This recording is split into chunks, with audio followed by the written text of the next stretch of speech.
सभी का गौरव है कि साक्षात महादेव की कृपा हुई है। आबू पर्वत से रघुनाथ ट्रस्ट मंदिर के मंत्र से यहाँ पधार चुके हैं। अन्य संत भी उनके साथ में आए हुए हैं। तो हमारे सभी संत लोग आए हैं। समय का मेरे को तो मालूम नहीं था महाराज से, आप आने वाले हैं, कब आएंगे मेरे को मालूम नहीं, और कोई चर्चा भी इन्होंने मेरे से नहीं किया। तो सभी लोग यहाँ पर आ जाए थोड़ी देर के लिए। संतों का, महात्माओं का आशीर्वाद लेना अति आवश्यक है। इतने बड़े संस्था से आपके कुटिया में हमारे मंत्री पधारे हैं, तो ये हम सबका गौरव है। तो यहाँ सभी लोग आ जाएं, 2 मिनट उनका आशीर्वाद जरूर लें। हम सर्वप्रथम आए संतों का स्वागत होना चाहिए।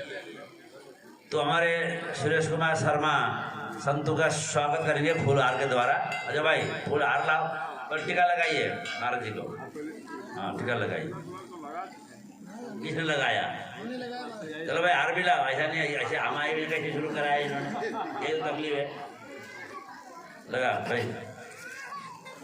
नमस्तु नंदाय सहस्त्रमूर्तये सहस्त्रपादा शिशिरोरुवाहवे सहस्रनाम्ने पुरुषाय शाश्वते सहस्रकोटिगोधारिणे नमः।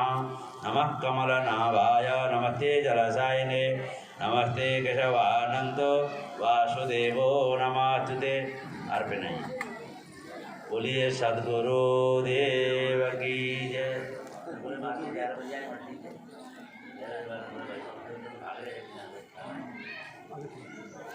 श्री रघुनंदनाय अनंतानंत ब्रह्मांड नायकाय नमः। श्री हनुमते नमः। श्रीमद्गुरुभ्यो नमः। आज शिवरात्रि पर्व है, ये तो आप सब जानते ही हैं। भगवान शिव को बतलाया गया है, जितने तंत्र मंत्र इतिहास पुराण आदि हैं, सब में भगवती पार्वती प्रश्न करती हैं और भगवान शिव उत्तर देते हैं। भगवान शिव को परम गुरु कहा गया है। गुरु का हमारे जीवन में बड़ा महत्व है और संत परम गुरु होते हैं। यहाँ पर जनकपुरी जी महाराज विराजमान है। जनकपुरी का अर्थ आप सब समझते हैं, मिथिला। जनकपुरी का सीधा अर्थ क्या है? मिथिला। और मिथिला में कौन विराजे जाकर के? भगवान श्री राम। और गए किसके लिए? श्री जानकी जी के लिए। भगवान श्री राम जब वहाँ बैठे, विवाह का कोहबर होता है, कोहबर विवाह में दूल्हा बैठता है और जितनी सखियां सहेलियां हैं सब बैठ करके उससे मजाक करती हैं। तो भगवान श्री राम से सखियों ने मजाक किया। क्या कहा कि आपके अयोध्या में एक बड़ी विचित्र पद्धति है। कहे क्या? कहे कि वहां पर खीर खा खा करके लोग बच्चा पैदा करते हैं। पति की क्या जरूरत है? एक सखी कहा सुनहु राम जी अवधपुरी की वामा। खीर खाय पैदा सुत करती पति कर कछु नहीं कामा। पति की तो वहां कोई जरूरत ही नहीं है। भगवान श्री राम तो मर्यादा पुरुषोत्तम है, कुछ नहीं बोले। लक्ष्मण जी को नहीं रहा गया। लक्ष्मण जी ने कहा कि हमारे अयोध्या में पति की जरूरत नहीं है, ये आप कहना चाहती हो? अच्छा, पत्नी की जरूरत है खीर खाने के लिए कि नहीं? कहने उसकी तो जरूरत है। आपके यहाँ तो बिना पति के ही पैदा होते हैं। क्या ठीक है, अपने जनकपुरी को देखिए, इस मिथिला धाम को देखिए, यहाँ पर तो पत्नी की भी जरूरत नहीं है। लोग जमीन फोड़ फोड़ करके निकल रहे हैं। सीता भाभी प्रमाण है। जानकी जी जमीन से पैदा हुई, जमीन से निकली ना। तो यहाँ तो पत्नी की भी जरूरत नहीं। हमारे यहाँ कम से कम पत्नी की जरूरत तो है। तो श्री जनकपुरी जी महाराज को उद्देश्य करके मैंने कहा कि साक्षात मिथिला ही इनके रूप में विराजमान है। आज शिवरात्रि पर्व का महोत्सव है। भगवान शिव जगत गुरु कहे गए हैं। भगवान शिव को जगत गुरु कहा गया, भगवान श्री कृष्ण को भी कहा गया, कृष्णम वंदे जगत गुरु। अब गुरु तत्व क्या है? हमने आपके समक्ष एक बात कही कि संत परम गुरु होते हैं। गुरु के 3 भेद हैं। कितने भेद हैं? 3।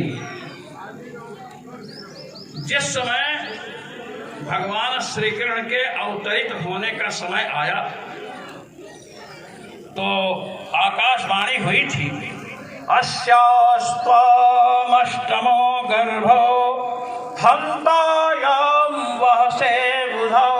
अरे मूर्ख कंस, जिस देवकी को तू इतने प्यार के साथ रथ में बिठा करके उसकी ससुराल पहुंचाने के लिए प्रस्थान कर रहा है ना, इसके 8वें गर्भ से तेरी मृत्यु होगी।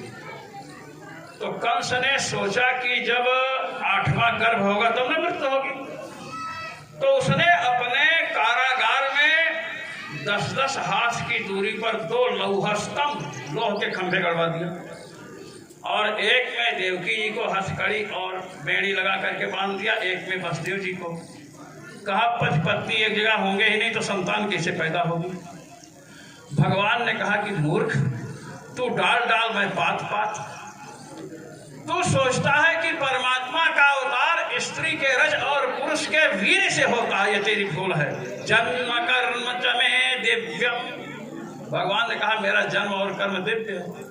भगवान ने वसुदेव जी से कहा कि वसुदेव जी, आप अपने मन में मेरा चिंतन कीजिए, और अपने मन में जब चिंतन कीजिए, जब मैं आपके मन में दिखने लगूं हृदय में, तो आप ये भावना करो कि आपके हृदय से मैं देवकी जी के हृदय में जा रहा हूं, और फिर देवकी जी के हृदय में जाऊंगा और उसके बाद पेट में आ जाऊंगा। तो वसुदेव जी ने कहा कि महाराज आप तो सर्वव्यापक हो, मेरे मन में भी आप विराजमान हो, देवकी के पेट में भी विराजमान हो, कण कण में आप विराजमान हो, तो इसकी जरूरत क्या है? अस्य का आवश्यकता प्रभु, इसकी क्या आवश्यकता है? ये प्रश्न किया। मैं जो बोल रहा हूँ तार्किक ढंग से विचार करना, बुद्धि को स्थिर करके, ये केवल कथा नहीं है, सोचने वाली बात है। भगवान से वसुदेव जी ने कहा कि आप सर्वत्र व्याप्त हैं, तो देवकी के पेट में भी हैं, वहीं से प्रकट हो जाइए। कि प्रकट तो हो जाऊंगा, लेकिन फिर मेरे बाप बनने का अवसर खो दोगे, मेरे बाप नहीं माने जाओगे। इसलिए मैं कह रहा हूं, पिता वै जायते पुत्र, पिता ही पुत्र रूप में उत्पन्न होता है। इसलिए संकल्प करो कि मैं तुम्हारे मन में आया। वसुदेव जी ने चिंतन किया, भगवान का मन में आ गए कि आप चिंतन करो, देवकी जी के मन में जा रहा हूं। चिंतन किए जा रहे हैं, दिखे जाते हैं।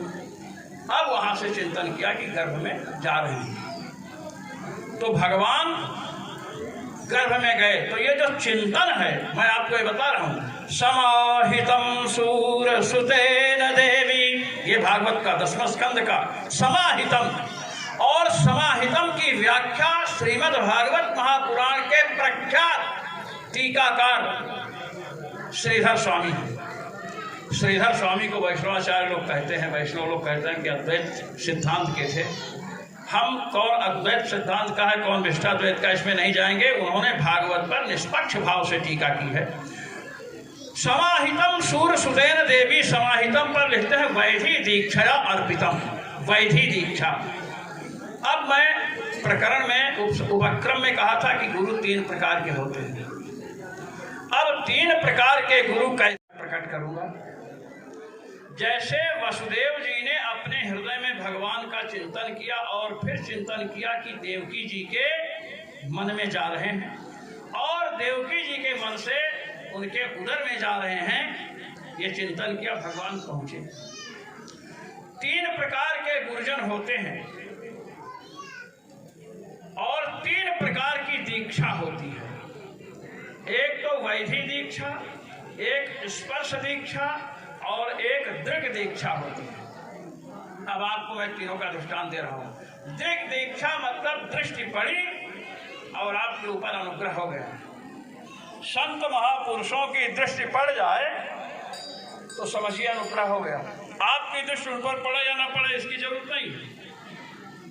संतों की दृष्टि आप पर पड़ गई तो कृपा हो गई, संतों की दृष्टि नहीं पड़ी, आपकी ही दृष्टि पड़ गई तो भी कृपा हो गई।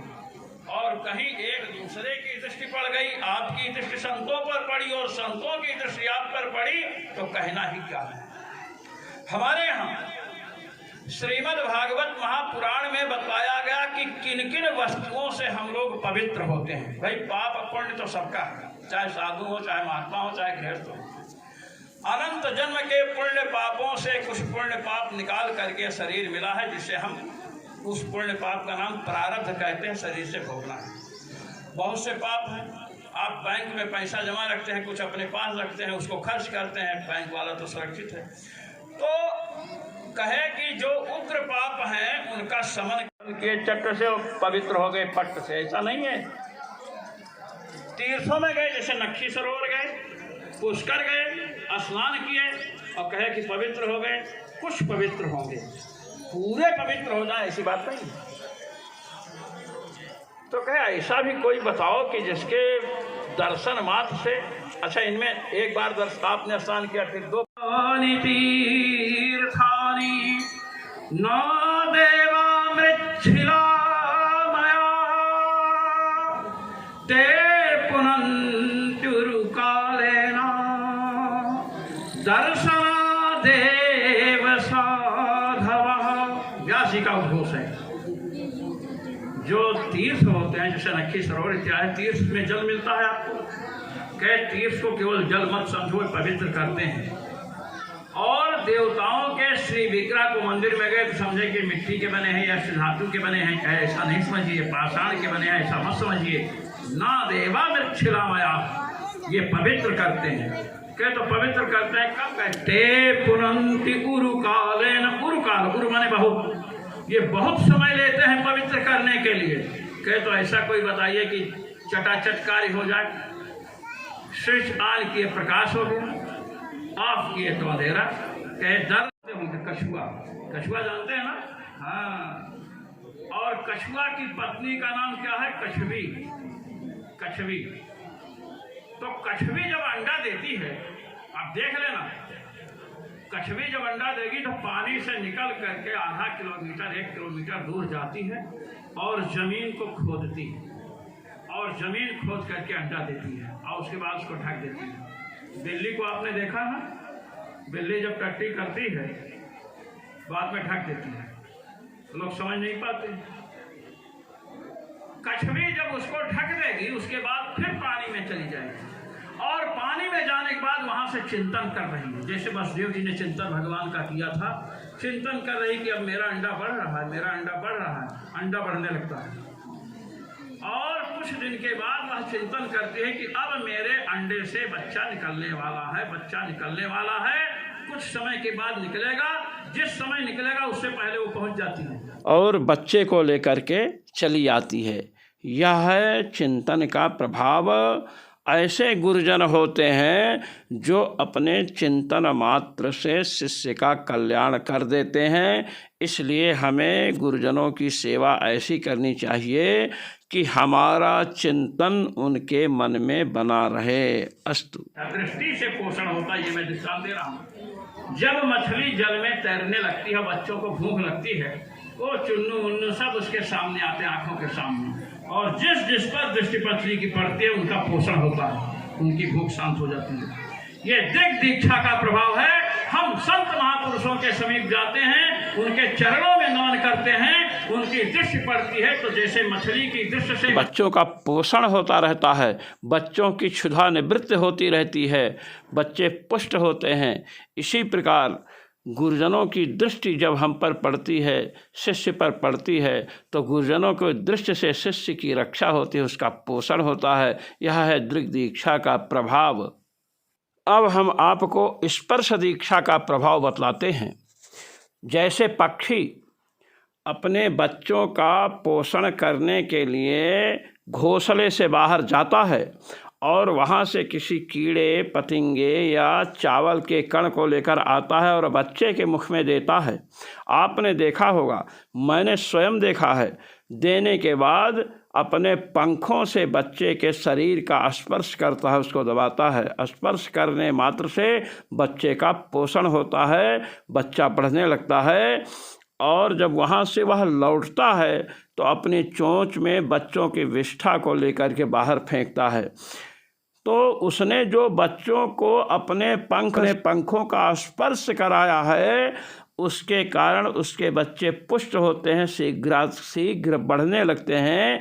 इसी प्रकार जब हम गुरुजनों के चरणों में प्रणाम करते हैं, वे हमारे सिर पर अपना वरद हस्त रखते हैं, पीठ पर हाथ रख देते हैं, तो उनके स्पर्श मात्र से हमारा पोषण होने लगता है। इस प्रकार गुरुजन स्पर्श मात्र से भी दीक्षा देते हैं। ऐसे गुरुजनों को नमन है। किसी संत महापुरुष के चरणों में जाकर प्रणाम किए, स्पर्श किए तो पोषण हुआ, रक्षा की प्राप्ति हुई। उनकी दृष्टि पड़ गई तो रक्षा की प्राप्ति हुई। यदि आप उनकी सेवा करते हैं तो क्या लाभ होगा कि आप कहीं भी रहेंगे तो आपका चिंतन करेंगे। तो जैसे कछुवी ने अपने बच्चे का चिंतन किया, उसका पोषण हुआ, वैसे ही आपका हमारा पोषण होगा। 3 प्रकार के गुरु होते हैं और संत परम गुरु होते हैं। इसलिए हमें संतों के चरणों में जाना चाहिए।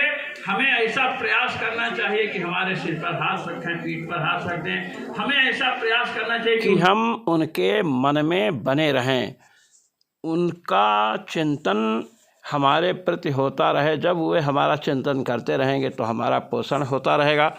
आज शिवरात्रि महापर्व है, इसलिए आज हम सब यहाँ एकत्र हुए हैं। बहुत से लोग प्रसाद पा रहे हैं, कुछ लोग यहाँ बैठे हुए कथा श्रवण कर रहे हैं। हम भगवान शिव के श्री चरणों में कोटि कोटि नमन करते हैं और यहाँ जनकपुरी जी महाराज को धन्यवाद देते हैं तथा आप सभी के मंगल की कामना करते हैं। आप सभी को शुभाशीष। जय शंकर, जय श्री राम।